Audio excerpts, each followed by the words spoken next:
America is the land of opportunity. Our founders believed that every individual has the God-given right to pursue their greatest potential, the freedom to flourish and govern themselves as individuals, families, communities, and a nation. And our founders worked tirelessly to develop a system of government that would protect that liberty. This belief has made the United States the freest and most prosperous nation in history, and a shining city on a hill, an example to the rest of the world. On American Lives, we'll talk with individuals who have pursued their American dreams and made the most out of the opportunities guaranteed to them at our founding. These incredible men and women share the stories of their success, their love for our nation and its history, and why they consider the work of the Ashbrook Center so essential in educating future generations about the history and principles of America.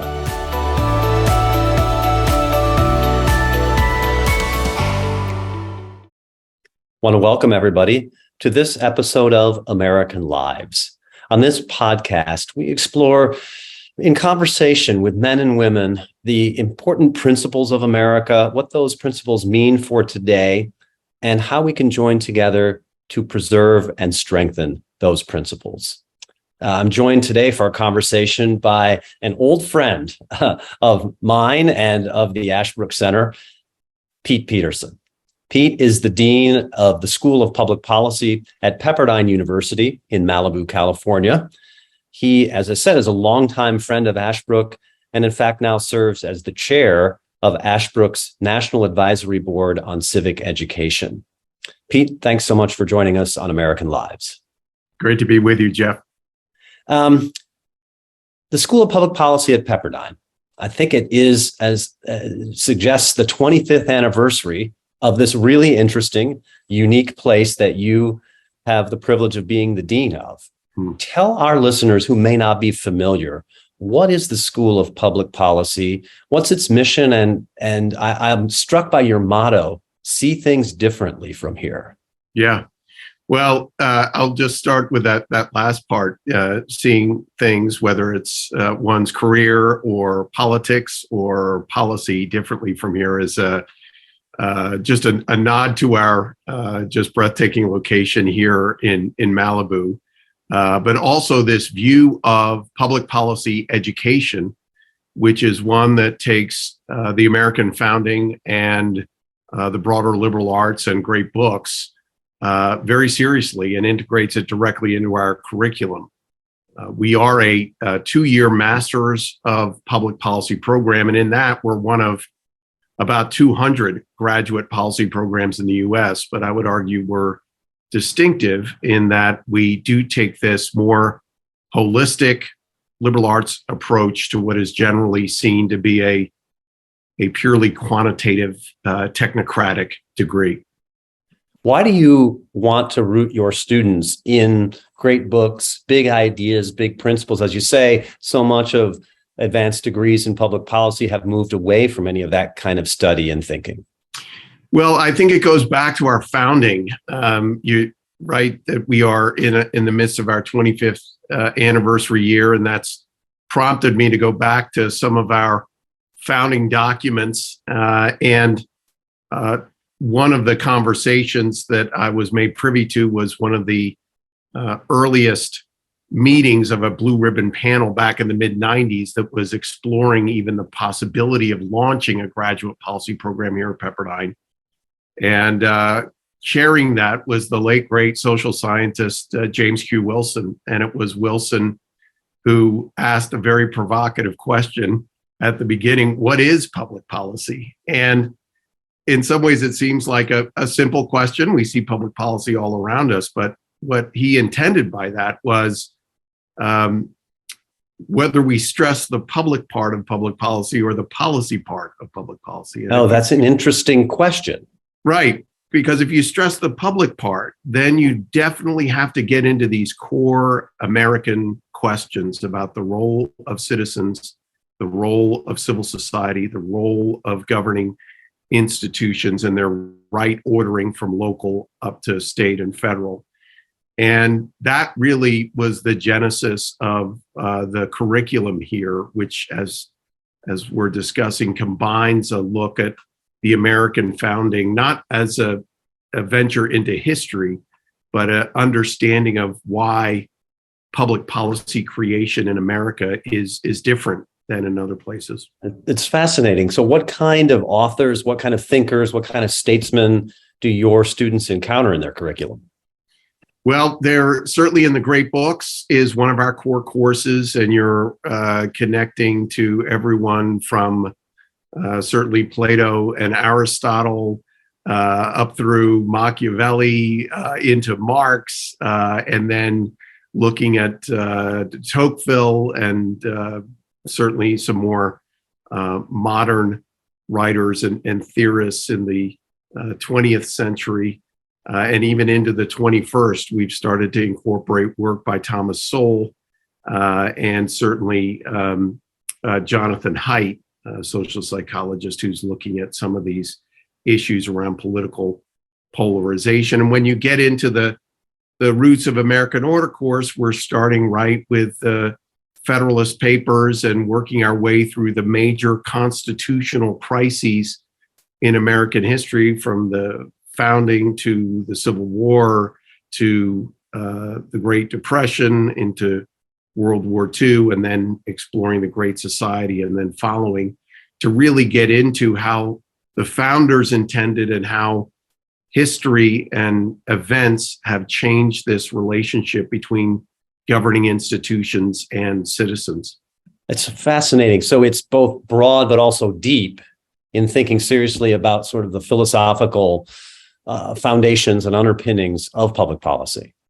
It is, and of course, again, we're not a master's in political theory or a master's in history. We're masters in public policy. So we're only exploring these subjects insofar as they can prepare leaders for today. And of course, we're getting evidence even as recent as the response to COVID, which in many ways unearths a whole series of constitutional questions and questions, again, about the role of self-governing citizens versus governing institutions. So these are timeless questions, but worth grounding all of our future policymakers in. This might be an unfair question, but this amazing and really interesting program of taking these foundational principles and, as you say, applying them to today to Right. help guide policy today. Maybe it's an unfair question, but what's the state of public policy today in America? Well, I think what we're seeing with the growth politically of various populist movements, certainly here in the United States, but really across the Western world, is a highlight on this tension between citizens who feel essentially that public policy is being done to them and not with them. Whether we're talking, Well, that's an interesting distinction. Yeah, and again, the role of the administrative state, again, as recently as the response to COVID, where we had public health officials, unelected, making decisions on whether schools would be open or closed, or businesses would be open or closed, or here in California, whether beaches would be open or closed, really does raise these questions about, has government moved beyond the founders' understanding of it being limited? And I think we have more than enough evidence to show that on an array of examples, even ones that differ state to state, or even in some cases county to county, we had public officials moving beyond that founder's understanding of limited government. So when your students, after they've completed this really interesting course of study, what are they going out in the world and doing when they go out from the School of Public Policy? Well, we view the Masters of Public Policy degree as what we would call a cross-sector degree, because as we look back over the last decade or so where our alumni and graduates are going, it's almost a third, and a third go into the government sector, public sector, and that can be anywhere from the city level all the way up to Washington, D.C. Washington, D.C., working on Capitol Hill, is our second largest alumni chapter. So we send a lot of our graduates there. About a third go into the nonprofit sector, and that can range from think tanks to policy specific nonprofits working on education reform or homelessness or criminal justice reform. And then about a third go into the policy-related private sector. And that can range anywhere from the media. We've sent students to go work in various media outlets that are exploring politics and policy, to government relations, corporate communications, and even government technology. Certainly a slice from, if I were to pull from each one of those pieces of the pie, about 10% of our students go on for PhDs, but the vast majority are going directly into the policy workforce. I know from being with you all out there at SPP that one of your big themes is public engagement. Yep. And the right way to engage citizens in the process of making public policy. Yep. Why is that such an important theme for SPP? And what do you make of the state of public engagement today? Well, thanks for that question. You're right. We do have one of the country's leading institutes focused on preparing current leaders, mostly at the state and local government level, to better involve their residents in policymaking. It's the Davenport Institute for Public Engagement. And over the course of the last decade, we've trained upwards of 4,000 local government officials in how to do better public engagement. And the genesis of that training was really coming out of the Great Recession around 2009, 2010, when we started getting phone calls in the office from various municipalities saying, we've got some hard decisions to make here with reduced budgets, and we just don't know if we have a sense of where the public is on making these decisions. And that prompted us to organize a group of local government officials from around the state into an advisory council that is still in place today, that helped us to develop training and consulting services that's out in the field today, working to promote better public engagement. And we certainly connect that within the curriculum as well. We offer classes here in public process and how we can use technology to better engage residents. But it's really all about self-governance, promoting self-governance and informed decision-making. And we find that is most easily done at the local government level. And we've had some great success stories on residents participating and determining what their particular city or town is going to look like. Yeah. So I know that you've written for publications like the Wall Street Journal, LA Times, San Francisco Chronicle on public engagement. And maybe it's out of that concern with public engagement that you've developed a real concern also with civic education. Yeah. And now you've become, and we're honored to have you as the chair of our National Advisory Board on Civic Education. But how did you become so concerned about the state of civic education today? Well, it certainly comes from the work that we've done, even at the local government level, around public process. And we're certainly have seen that in many ways just recently with COVID. I mean, COVID to me is it has illustrated in some profound ways the civic education crisis that we have in the country. I've heard from many friends back east who asked me during the crisis how things were going in California. I said, well, I think a lot of people out in California are learning they don't just live in America. They live in a state called California. Right. And they live in a county, right? Because we had these differing counties and people were realizing, oh my goodness, who's making these decisions at the county level, and how come one city is open for business and the next one is closed, and how come California is allowed to pursue one set of policies and Texas can pursue another? And of course, as you know better than anyone, Jeff, these go to real profoundly civics questions around the American project and the American system. And I've always viewed our public policy degree really as an applied civics education degree. That's a really interesting way of thinking about it.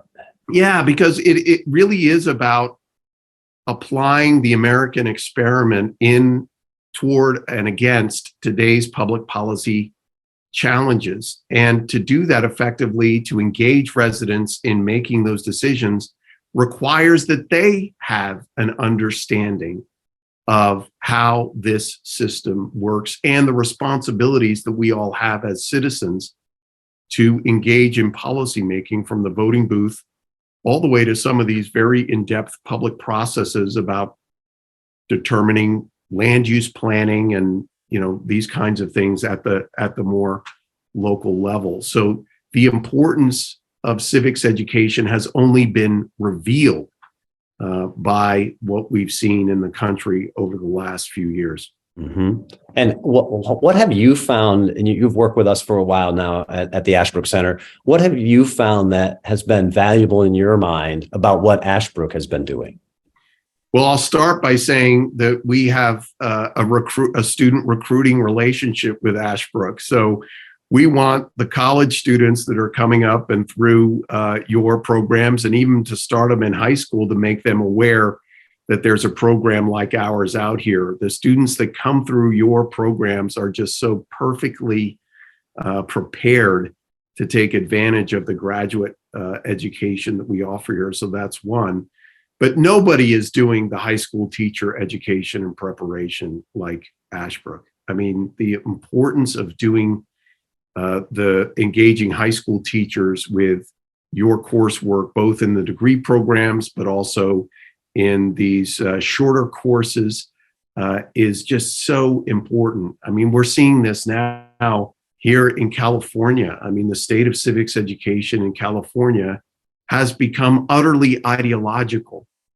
And the fact that you always rely at the Ashbrook Center on original documents, original sources, and apply this in a nonpartisan, non-ideological way to let the policymakers, founders, and foundational thinkers speak for themselves and argue for themselves and argue against others at the time who are making those debates. I mean, that's very much about what we're doing here at the graduate level in policy education, but it's also very much what you're doing, and you're doing distinctively with high school teachers and students at Ashbrook. Yeah, there really is a real simpatico, isn't there, with that? Yeah. Great books, primary ideas, and then taking those big ideas and thinking them through and what they mean in the contemporary world that we're in. Yeah, that's right. I mean, and again, we see it every day, whether we're talking about what's going on in Ukraine and what America's role should be there, or what's going on with COVID and the response to that as well. I mean, every day we have more reason to understand the importance of good civics education. How long have you been the dean at SPP? So I'm beginning my 7th year as dean here of the policy school. And before that, I headed up the aforementioned Davenport Institute here for about 6 years. And so I often describe myself as the most grateful dean in America, and I'll stand by that statement here. But part of my gratitude is based on relationships with like-minded institutions that I get to have, like the one with Ashbrook and with you, Jeff. I mean, again, I see very much this deep alignment towards preparing future policymakers and engaged and informed citizens at a time that America so desperately needs these things. Absolutely. What's ahead for SPP, looking at the future now? So the 25th anniversary has certainly brought about some important announcements to the program. First and foremost is a gift that has allowed us to launch the new Ed Meese Institute for Liberty and the American Project. That's essentially just announced this year, going to be the home for our American policy and politics specialization within our Master of Public Policy curriculum. Beyond that, we're looking to expand programming in Washington, D.C. We offer classes there. Pepperdine has a building in Washington, and as I mentioned before, it's our second largest alumni chapter. So it's a very important place for us, even though we're We're headquartered out here in Malibu. Washington, D.C. is a place where we're looking to grow and expand our programs and influence. Well, the country needs informed public policy leaders of the kind that you're educating there at SPP. Definitely. Well, thanks, Jeff. And again, the partnership and relationship with Ashbrook, and even aside from our relationship institutionally, just personally, the opportunity that I have to serve with you in the work you're doing, I'm just extremely grateful for that. Well, thank you, Pete. And I really appreciate all the great work you're doing out in California for the state of California, but also across the country, and the good work that your grads are doing out there in public policy. Pete Peterson, thank you so much for taking the time today to join us on American Lives. Thanks so much, Jeff. American Lives is a production of the Ashbrook Center. Ashbrook strengthens constitutional self-government by educating our fellow Americans, students, teachers, and citizens in our country's history and founding principles, and the habits of reflection and choice necessary to perpetuate our republic. If you want to learn more or get involved in this vital work, visit our website, ashbrook.org. And if you enjoyed this episode of American Lives, please subscribe at Apple Podcast, Spotify, or wherever you get your podcasts. And also, please consider subscribing to The American Idea, the Ashbrook Center's podcast on the documents, debates, people, and events that have defined and continue to define our country.